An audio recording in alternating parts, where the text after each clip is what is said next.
தமிழ் பஞ்சாங்கம் June 10 2025 வைகாசி 27 செவ்வாய்க்கிழமை நட்சத்திரம் மாலை 6:01 வரை அனுஷம் பின்னர் கேட்டை திதி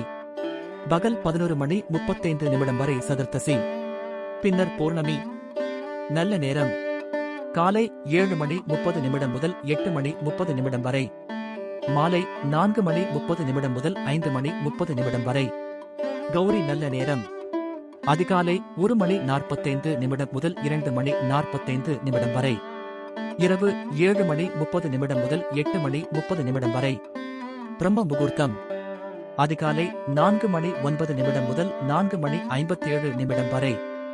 ராகு காலம் மாலை 3:19 முதல் 4:55 வரை யமகண்டம் காலை 8:57 முதல் 10:32 வரை குளிகை பகல் 12:08 முதல் 1:43 வரை சந்திராஷ்டமம் அசுவினி பரணி விசேஷங்கள் மற்றும் விரதங்கள் பௌர்ணமி நன்றி வணக்கம்.